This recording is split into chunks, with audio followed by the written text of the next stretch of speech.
Alors, cette série de cours est plus particulièrement destinée aux étudiants inscrits en BTS optique lunetterie, mais peut servir aussi à tout autre étudiant qui, au cours de son cursus, est amené à étudier les phénomènes lumineux.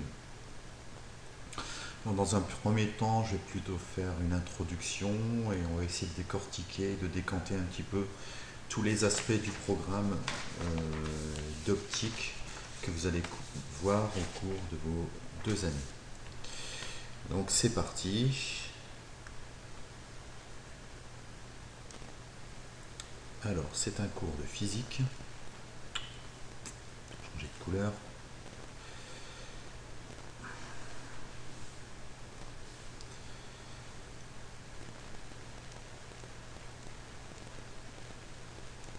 Plus particulièrement d'optique. Alors destiné aux élèves étudiants en BTS optique lunetterie.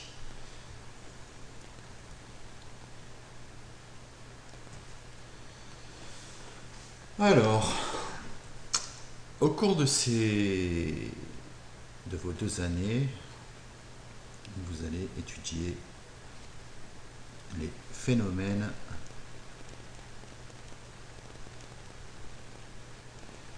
lumineux.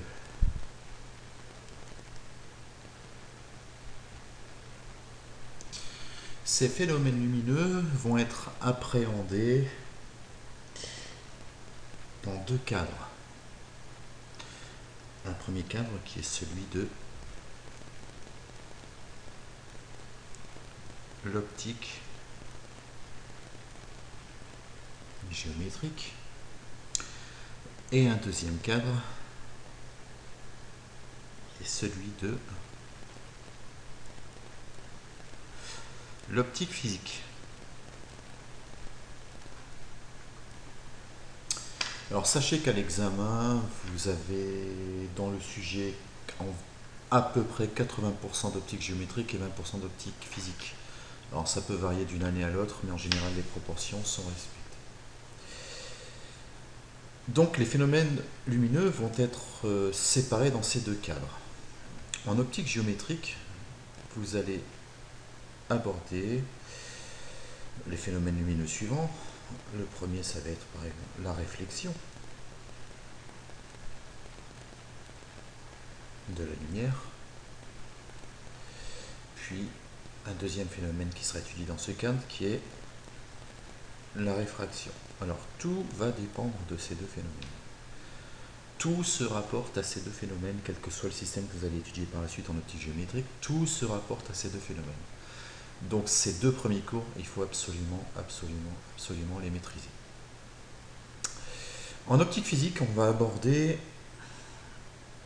un gros pavé qui est celui des interférences lumineuses, souvent associé à la diffraction, qui fera l'objet d'un chapitre un petit peu plus court, mais nécessaire, puisque l'un ne va pas sans l'autre. En tout cas, la diffraction peut engendrer des interférences. Donc on est obligé d'en parler un petit peu. Et surtout, la polarisation, qui, elle, nous conduira à voir les phénomènes de biréfringence.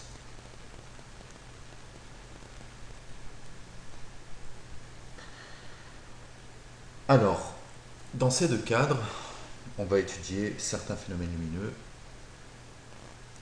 grâce à des modèles de la lumière qui sont différents. Et qui dit modèle, dit aspect mathématique. Alors, les mathématiques qui seront utilisées dans le cadre de l'optique géométrique, ça parle de lui-même, ça sera surtout de la géométrie. Alors de la géométrie de niveau collège, j'insiste là-dessus. Ce qui est une géométrie pas très méchante que vous devez maîtriser à votre niveau.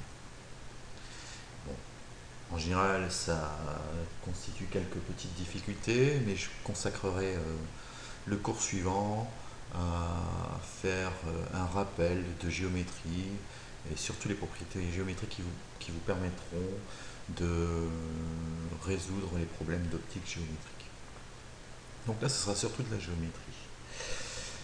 Ici, donc là, on aborde surtout la lumière dans son aspect global et le modèle mathématique, le modèle physique utilisé pour décrire la lumière, bah, ça sera comment dire, le corps principal utilisé en géométrie qui est la droite. Et donc, le rayon lumineux sera, la lumière sera modélisée par une droite orientée qu'on appellera un rayon lumineux.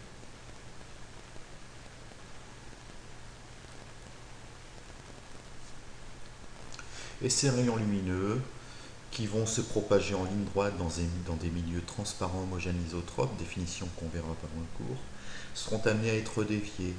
Et ces déviations, il va falloir les évaluer. Ou quelquefois, les rayons, en étant déviés, quand on va tracer le chemin de ces rayons, ça va faire des figures géométriques. Donc, qu'il va falloir étudier pour évaluer soit des angles ou des distances. Donc là, on reste vraiment dans une mathématique très simple. Par contre, en optique physique, ça va être un petit peu plus compliqué parce que là, on va plutôt étudier l'aspect ondulatoire de la lumière.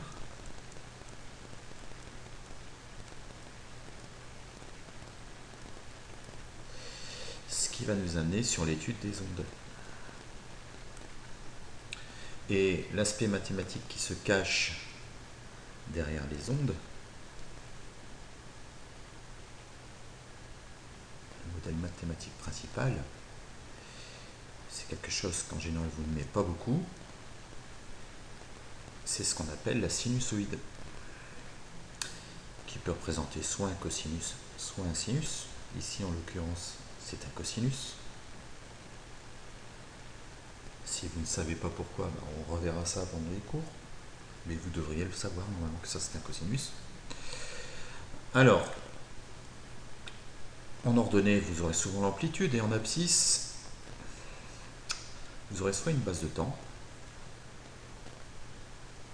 soit une base métrique de distance. Suivant la base de temps, ben on va parler de période temporelle exprimée en secondes. Et si la base est métrique, on va parler de distance, ici, qu'on appellera la longueur d'onde.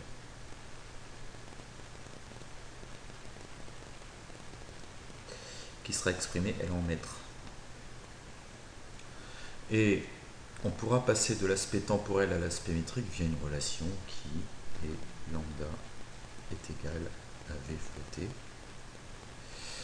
V, c'est la vitesse de propagation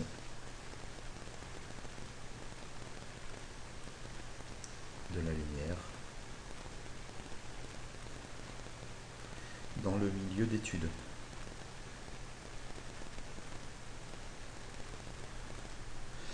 Bon, il n'y a pas besoin de sortir de l'école centrale ou de l'ENA pour voir que entre ce modèle-là et ce modèle-là, celui-ci est beaucoup plus simple. Donc voilà. Alors par contre, en ce qui concerne les chapitres interférence et diffraction, on va devoir quand même étudier l'aspect ondulatoire avec quelques formules, notamment dans les superpositions de phases et tout ça, on verra ça. Mais la plupart du temps, on va pouvoir s'en sortir en revenant à un aspect géométrique et en reprenant la géométrie de collège grâce au concept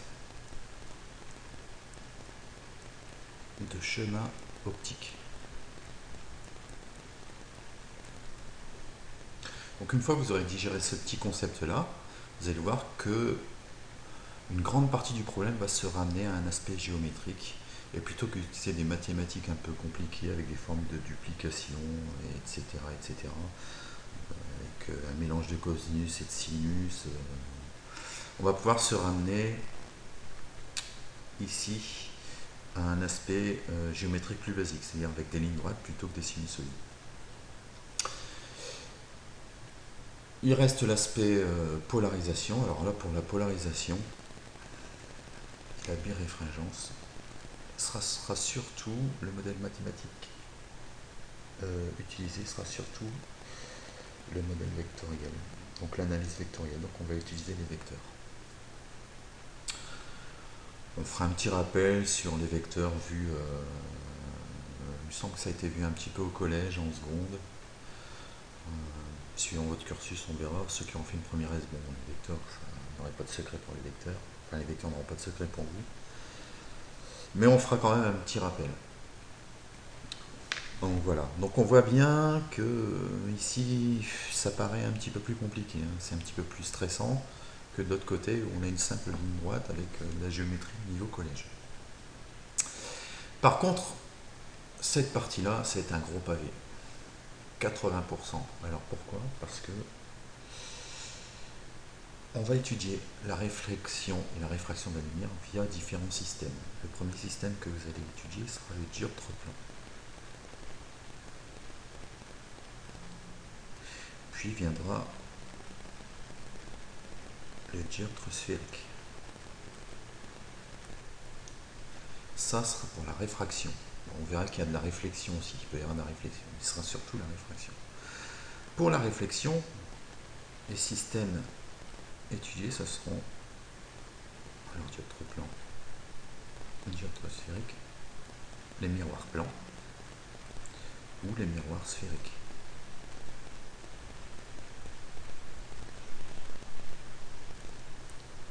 Donc là, ce sera essentiellement de la réflexion, il n'y aura pas de réfraction.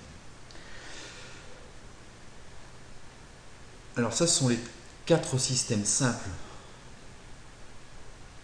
principaux qui vont permettre d'étudier les lois de la réflexion et de la réfraction.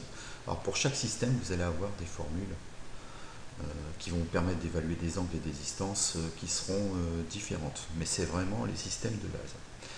À partir de ces systèmes-là, on va pouvoir commencer à attaquer ce qu'on appelle, je vais le mettre en vert, les systèmes centrés.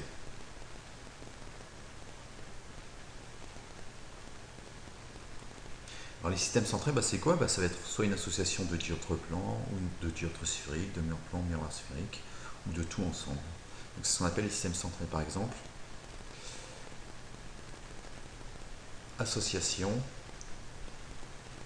de dioptres. Donc plan permettra d'aborder le prisme ou la lame à face parallèle.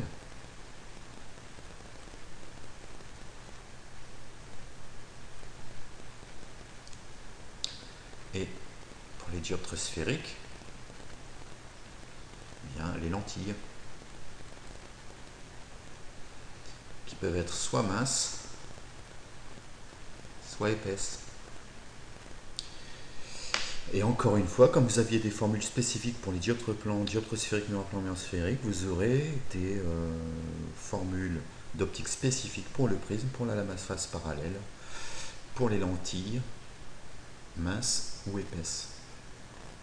Ensuite, on va pouvoir avoir des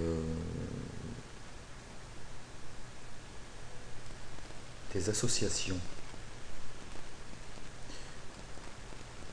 de systèmes centrés, comme l'association de lentilles, qui vont nous permettre d'étudier les objectifs,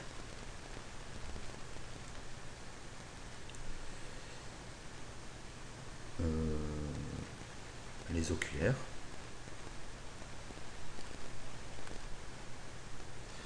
et enfin l'association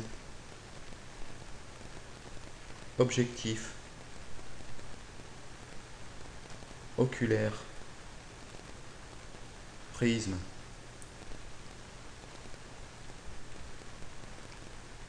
lame à face parallèle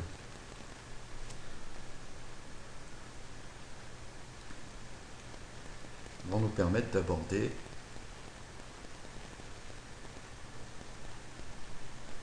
les instruments d'optique qui est en fait le réel objectif de cette formation. utilisiez les différents types d'instruments d'optique principaux, puisque au cours de votre activité professionnelle, vous êtes amené à utiliser des instruments spécifiques à votre profession, comme, je ne sais pas, par exemple, le pupillomètre, ou alors le frontoprojecteur. Mais vous verrez un certain nombre d'instruments, comme le microscope, qui est une association un petit peu de tout ça, les lunettes de visée, ou astronomiques. Qu'est-ce que vous allez voir encore?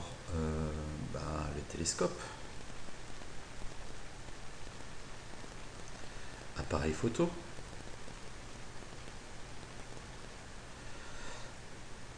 frontoprojecteur,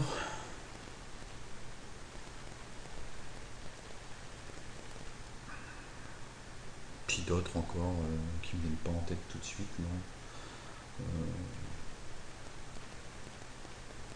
Enfin, tout ça, quoi.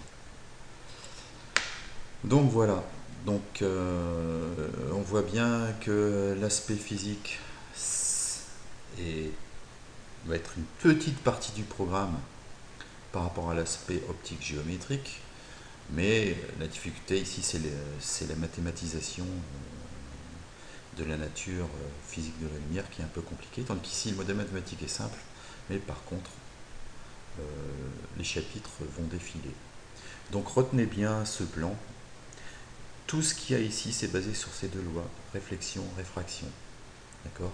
On résout les problèmes de réflexion avec de la géométrie de collège, d'accord, via le modèle du rayon lumineux. On va voir comment le rayon lumineux se comporte dans un milieu quand il va traverser différents systèmes simples, les dioptres plans, dioptres sphériques, miroirs plans, miroirs sphériques. Ensuite, des systèmes un peu plus compliqués qu'on appelle les systèmes centrés, qui seront l'association de ces quatre systèmes simples ici, qui formeront soit des prismes, des lames à face parallèle ou des lentilles minces ou épaisses. Ensuite, l'association de ces systèmes centrés ici vont nous donner des objectifs ou des oculaires. D'accord. Et enfin, l'association des objectifs, des oculaires, des prismes ou des lames à face parallèle vont nous amener à l'étude des instruments d'optique, qui est finalement l'objectif de votre formation, c'est de maîtriser les instruments d'optique. Alors vous verrez que à chaque étape, pour chaque système, chaque association de systèmes, vous avez des formules d'optique à retenir. Vous allez avoir des formules globales que vous allez retrouver dans chaque chapitre, mais pour chaque système, vous aurez aussi des formules spécifiques. Et c'est la même chose pour les instruments d'optique. Vous aurez une relation, par exemple, de grandissement, de puissance, de grossissement pour tous les instruments. Par contre, pour chaque instrument, vous aurez des formules spécifiques. Et on a vite fait de perdre pied et de tout confondre. Donc gardez bien ce plan en tête tout le temps. Il faut vous y référer le plus souvent possible au cours de votre formation pour structurer vos connaissances au maximum. Voilà, donc le prochain cours que je vais faire, ce sera un rappel des différentes propriétés géométriques que vous aurez besoin pour résoudre pratiquement tous les problèmes étudiés en optique géométrique et une partie des problèmes étudiés en optique physique. Quand j'aborderai l'optique physique, je ferai aussi des rappels des mathématiques nécessaires à la résolution des problèmes en optique physique. Voilà.